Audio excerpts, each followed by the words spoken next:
Good morning मित्रों, श्री बनासकांठा कड़वा पाटीदार संस्कार मंडल सायंस कॉलेज पालनपुर में आपનું स्वागत है। मित्रों, आज આપણે यूनिट नंबर 1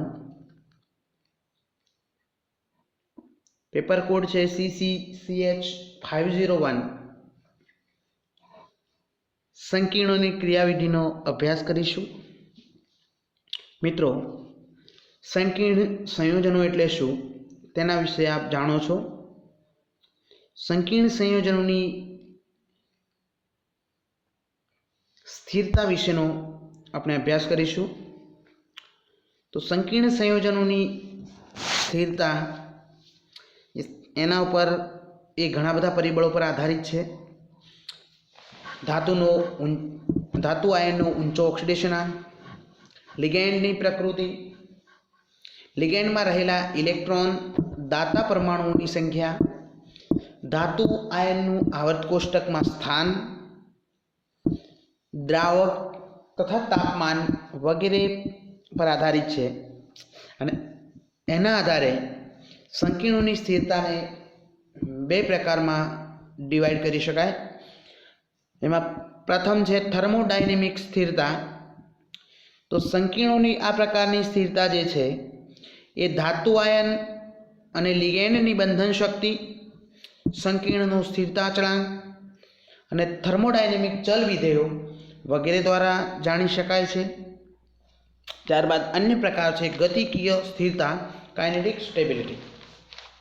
तो आ प्रकारनी स्थिरतानुं महत्व खूब ज विशेष होय छे।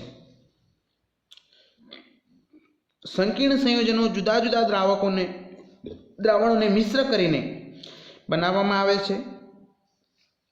गतिकीय स्थिरता में विविध प्रक्रिया वेगो, प्रक्रिया पद्धतिओ उपरांत प्रक्रिया दरमियान बनतुं मध्यस्थ संकीर्ण अथवा मध्यस्थ स्थिति ने असर करता परिबळो ध्याने लेवाय छे। त्यारबाद मित्रों, संकीर्ण संयोजनों स्थिरता अचळांकनो अभ्यास करीशुं। तो संकीर्ण क्षारों ने प्रक्रिया दरमियान रासायनिक संतुलन उद्भवे त्यारे सक्रिय जत्थाना नियमनो उपयोग करी संतुलन अचळांक मेळवी शकाय छे। प्रक्रिया आपेली छे मित्रों, जोईशुं। COH2O6 +3 + 6NH3 gives CONH36 +3 + 6H2O। तो संतुलन अचळांक लखीशुं मित्रों। तो संतुलन अचळांक K बराबर CONH36 +3 × H2O6 upon COH2O6 +3 upon NH36। तो ये संतुलन अचळांक के एक खूब ज ऊंचू मूल्य धरावे छे। एटले के CONH36 +3 संकीर्णनी स्थिरता वधु होय छे। जो पाणीनी सांद्रता ने अचल गणवामां आवे तो संतुलन अचळांक ने K बराबर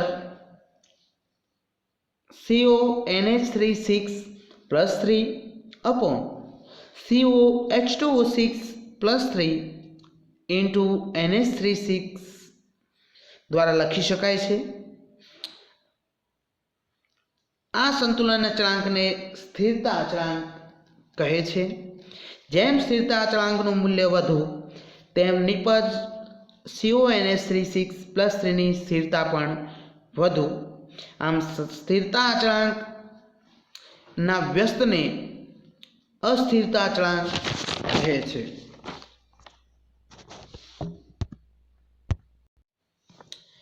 त्यारबाद मित्रों, तबक्कावार स्थिरता अचळांकनो अभ्यास करीशुं। तो वैज्ञानिक जे झेरमे ईस्वीसन 1941 में जणाव्युं के द्रावण में संकीर्ण संयोजननी बनावट तबक्कावार थाय छे।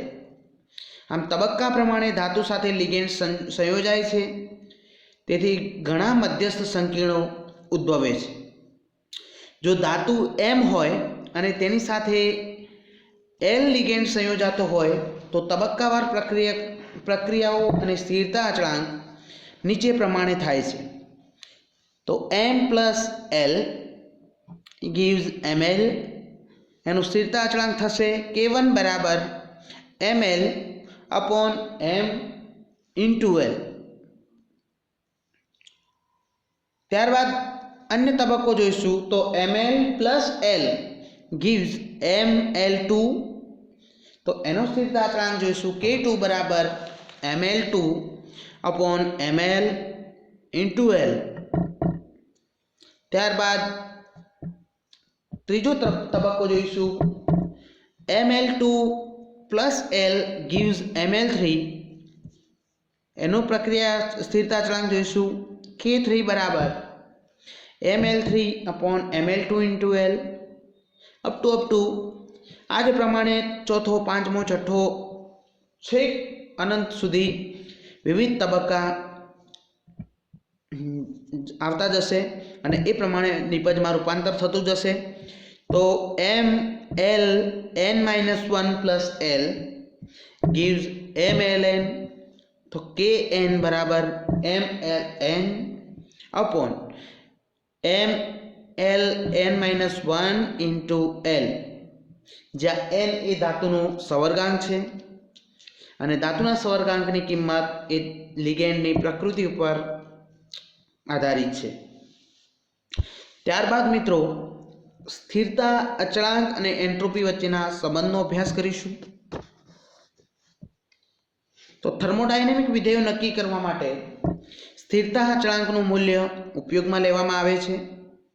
જેમ કે મુક્ત શક્તિમાં થતો ફેરફાર ડેલ્ટા G0 બરાબર માઇનસ RT-ln K, જ્યાં ડેલ્ટા G0 પ્રમાણિત મુક્ત શક્તિમાં થતો ફેરફાર, R બરાબર વાયુ અચળાંક, T બરાબર નિરપેક્ષ તાપમાન અને K બરાબર સંતુલન અચળાંક છે.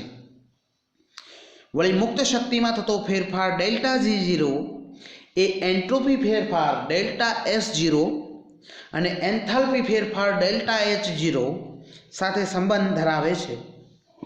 તો delta G0 is equal to delta H0 minus T into delta S0. Equation number 1, delta G0 is equal to minus RT-ln K, and equation number 2, delta G0 is equal to delta H0 minus T into delta S0. બંને ઉપરથી delta H0 minus T into delta S0 is equal to minus RT-ln K આ પ્રમાણે લખી શકાય. તો RT-ln K is equal to T into delta S0 minus delta H0, જે equation number 3 છે.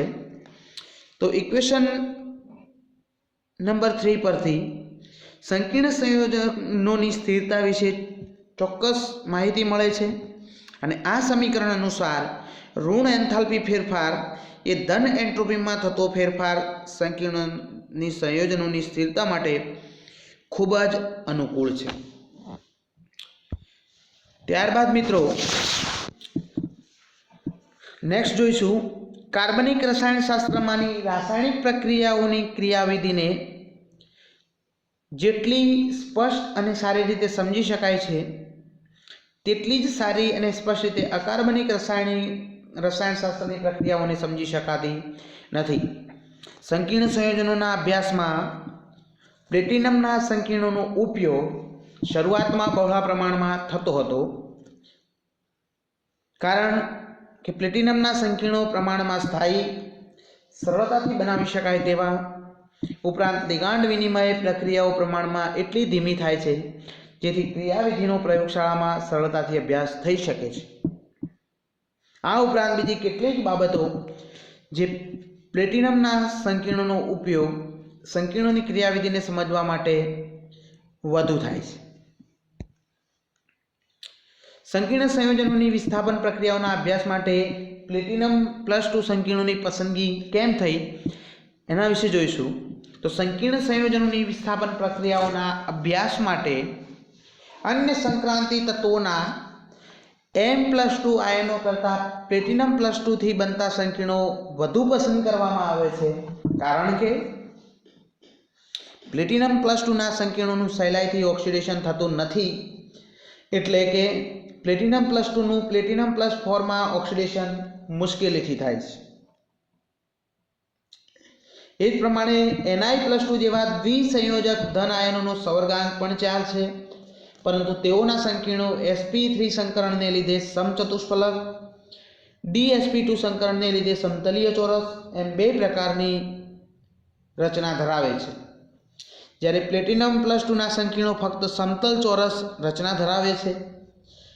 આથી પ્લેટિનમ+2 લિગાન્ડ વિનિમય પ્રક્રિયાઓના અભ્યાસ માટે ખૂબ જ અનુકૂળ છે. નિકલ+2 સંકીર્ણોના વિસ્થાપનની પ્રક્રિયાઓનો વેગ એ પ્લેટિનમ+2 સંકીર્ણોની પ્રક્રિયાઓના વેગ કરતાં 10⁶ ગણો છે, એટલે 10⁶ જેટલો વધારે છે. તેથી નિકલ+2 તેમજ અન્ય ધાતુઓની સંકીર્ણોની વિસ્થાપન પ્રક્રિયાઓનો વેગ એ પ્રયોગશાળામાં માપવો મુશ્કેલ છે, જ્યારે પ્લેટિનમ+2 ના સંકીર્ણોની વિસ્થાપન પ્રક્રિયાઓ ધીમી થતી હોય પ્રયોગશાળામાં તેમના વેગ સરળતાથી માપી શકાય છે. આથી પ્લેટિનમ+2 થી બનતા સંકીર્ણો લિગેન્ડ વિનિમય પ્રક્રિયાઓના અભ્યાસ માટે પસંદ કરવામાં આવે છે. પ્લેટિનમ2 સંકીર્ણોની વિનિમય પ્રક્રિયાઓ માટે વૈજ્ઞાનિકોએ શોધ્યું છે કે પ્લેટિનમ2 સંકીર્ણોની લિગેન્ડ વિસ્થાપન પ્રક્રિયાઓ ખૂબ જ અવકાશીય વિશિષ્ટ હોય છે. જે સમૂહો દાખલ કરીએ છીએ તેનો ક્રમ બદલાતા જુદા જુદા ભૌમિતિક સમઘટકો પ્રાપ્ત થાય છે. વર્નરના નામના વૈજ્ઞાનિકે સમજાવ્યું કે પ્લેટિનમ2 સંકીર્ણમાં રહેલ લિગેન્ડની સાપેક્ષ પ્રકૃતિ એવી હોય છે કે જેથી તે નવા દાખલ થતા સમૂહને પોતાના ટ્રાન્સ સ્થાનમાં દાખલ થવા માટે પ્રેરે છે. લિગેન્ડની આવી પ્રકૃતિ જુદા જુદા લિગેન્ડ માટે જુદી જુદી હોય છે, જેને ચાર્નિયવ નામના વૈજ્ઞાનિકે ટ્રાન્સ અસર નામ આપ્યું છે. ટ્રાન્સ અસરની સૌથી સારી સમજ PT NH3 ટ્વાઇસ Cl2 સંકીર્ણના સીસ અને ટ્રાન્સ સમઘટકો દ્વારા આપી શકાય છે. જુદા જુદા સમઘટકો ઉત્પન્ન થવાની ઘટના એ પ્રક્રિયાથી જુદી જુદી શરતો નથી, કારણ કે સીસ સમઘટકનું ટ્રાન્સ સમઘટકમાં રૂપાંતર અને તેનાથી વિરુદ્ધ પ્રક્રિયા એક ગરમી આપવાથી શક્ય બનતી નથી. થેન્ક યુ મિત્રો. ત્યારબાદ ટ્રાન્સ અસરનો અભ્યાસ કરીશું. આભાર.